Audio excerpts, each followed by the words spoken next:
18 বছরের সম্পর্কটা কেমন জানি একদিনে এক নিমিষে একদম শেষ হয়ে গেল। যাদেরকে দেখে অনেক বড় হয়েছি আর যাদেরকে দেখে ভালোবাসা শিখছি, সবকিছু শিখছি, তাদেরকে ভুলে কিন্তু এখন এই নিজের সংসারটাই অনেক বড় হয়ে গেছে। সংসারে কাজের জন্য কিন্তু এখন আর যাওয়াও হয় না সেখানে। কোথাকার কথা বলতেছে অবশ্যই বুঝতে পারতেছেন, অবশ্যই বাবার বাড়ির কথা বলতেছে। হ্যালো, আসসালামু আলাইকুম, welcome back to my page. এটা কিন্তু আসলে এমনই হয়, বাবার বাড়ির সবকিছু কিন্তু ভুলে থাকতে হয় স্বামীর বাড়ির জন্য। একটা অচেনা মানুষ অনেক বেশি কাছের হয়ে যায়, তখন কিন্তু মা বাবার থেকেও অনেক বেশি বড় হয়ে যায়। আর সেই মানুষটার হাত ধরে কিন্তু একটা সংসারে গড়ে উঠে বাচ্চা কাচ্চাও বড় হয়ে যায়। আসলে মেয়েদের জীবনটা এরকমই, এটা আসলে আল্লাহর প্রদত্তই হয়ে আসছে। এদিকে তো মোটামুটি সকালে বাসি কাজগুলো সারা হয়ে গেছে, তবে বিছনাটাই তোলা হয় নাই, কারণ আপনাদের ভাই আসলে শুয়েছিল। এদিকে তো আমরা রেডিও হয়ে গেছি স্কুলে যাওয়ার জন্য, তো এখন বিছনাটা তোলার কথাই ছিল না। তবে আপনাদের ভাই বলতেছে আমি তোমাদের আজকে রেখে আসবো, তুমি একটু বিছনাটা তুলে দাও। তারপরে আর কি করবো, এদিকে তো আমি বোরখা পরে একদম বিছনা তুলতে শুরু করে দিচ্ছি। তো পরে বলতেছে তুমি কেন উঠবা, থাক আজকে আমরা এমনিতে চলে যাই। পরে বলতেছে না, তোমরা তো এমনিতে সবসময় যাও, আজকে তোমাদের আমি নামিয়ে দিয়ে আসবো। তারপরে তো বাসি কাজ যেহেতু সবকিছু সারা হয়ে গেছে,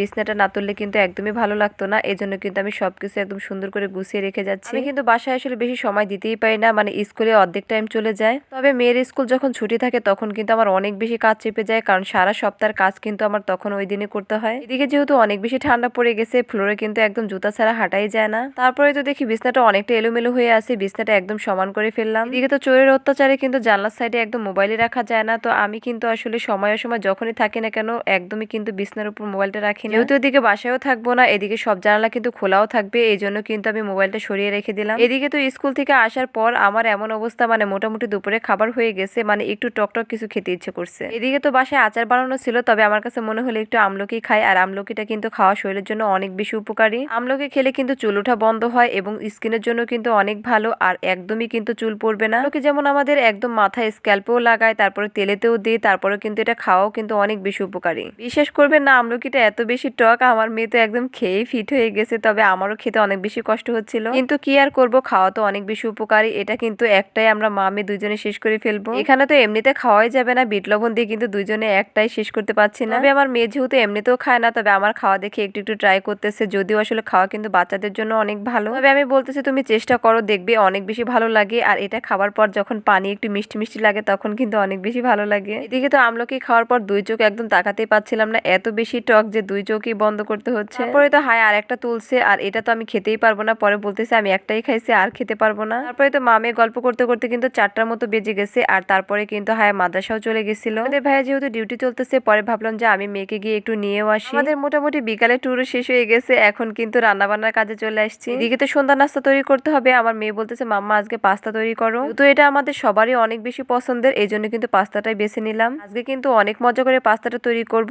এখানে নিয়ে এসেছি sauce, soya sauce, tomato sauce, pasta ছিল, তারপরে ম্যাগি মশলা ছিল, ডিম, তারপর হচ্ছে কাঁচামরিচ, পেঁয়াজ। তো আমি একটা কড়াই বসিয়ে কিন্তু গরম পানিও করে নিছি, হালকা হালকা গরম হওয়াতে কিন্তু আমি পাস্তাগুলো একদম ঢেলে দিছি। এখানে যেহেতু দুই রকমের পাস্তা ছিল, এই জন্য কিন্তু এই পাস্তাটা খেতে অনেক বেশি ভালো লাগে। একরকম পাস্তা থাকলে আসলে কিরকম যেন লাগে, তবে দুই রকম পাস্তা থেকে কিন্তু খুব ভালো লাগে। তারপর পাস্তাগুলো যেহেতু সেদ্ধ হয়ে গেছে, ওগুলো কিন্তু সেকেও নিছি। আর এদিকে তো একটা ডিম দিয়ে দিছি, ডিমে হালকা পরিমাণে একটু লবণ দিয়ে কিন্তু একদম ভালোভাবে ঝুরি ঝুরি করে নিচ্ছি। এদিকে তো ডিমটা ভালোভাবে ভেজে কিন্তু তুলে নিব, আর এখানে কিন্তু এই তেলের মধ্যে কাঁচামরিচ আর পেঁয়াজটা ভালোভাবে ভেজে নিব। পেঁয়াজটা কিন্তু একদমই ব্রাউন কালার করা চলবে না, হালকা পরিমাণে একটু সেদ্ধ হলেই হবে। সেরকম ব্রাউন কালার করতে গেলে কিন্তু এটা একদম তেতো তেতো লাগবে, এই জন্য কিন্তু হালকা পরিমাণে একটু ভেজে নিব। এখন তো এখানে সয়া সস দিয়ে দিব, আর সয়া সসটা কিন্তু আমার একদমই শেষ, পরে ভাবলাম পুরোটাই দিয়ে দিই। পুরো তো একটু ভালোভাবে নেড়ে নিব, আর ভালোভাবে নেড়েই কিন্তু পরে আস্তে আস্তে সবকিছু অ্যাড করে দিব।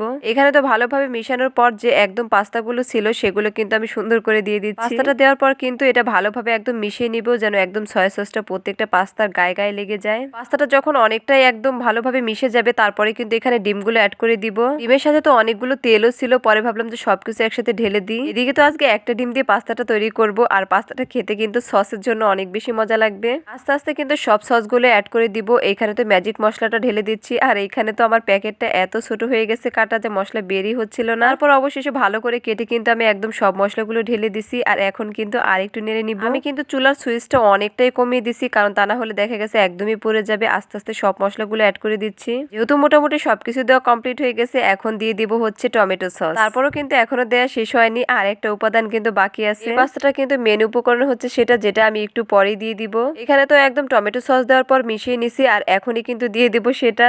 যাই হোক, অনেক কিছু ঘুরিয়ে ফিরিয়ে বলা হয়েছে, আমি কিন্তু চিজ অ্যাড করিনি, চিজটাই দিয়ে দিব এখন। তবে চিজটা কিন্তু এভাবে দিব না, এটা যেহেতু একদম ডিপ ফ্রিজে ছিল, এটাকে কিন্তু একদম গ্রেট করে সুন্দর করে এখানে দিয়ে দিছি। আমি আমি আঁচটা কিন্তু একদম হালকা পরিমাণে রাখছি যাতে চিজটা একদম ভালোভাবে গলে যায়। তবে এই মজার নাস্তাটা কিন্তু একদম সন্ধ্যার জন্য পারফেক্ট নাস্তা। কার কাছে এরকম ভালো লাগে পাস্তা খেতে অবশ্যই জানাতে ভুলবেন না। পাস্তা দেখলে তো আমি একদমই লোভ সামলাতে পারি না। দেখেন কতটা আসলে সুন্দর হয়েছে, দেওয়ার কারণে কিন্তু একটা জুসিনেস ভাব আসছে আর খেতেও কিন্তু এটা অনেক বেশি মজাদার ছিল। ভিডিওটা কেমন লাগছে অবশ্যই জানাতে ভুলবেন না। সবাই ভালো থাকবেন, সুস্থ থাকবেন, আল্লাহ হাফেজ।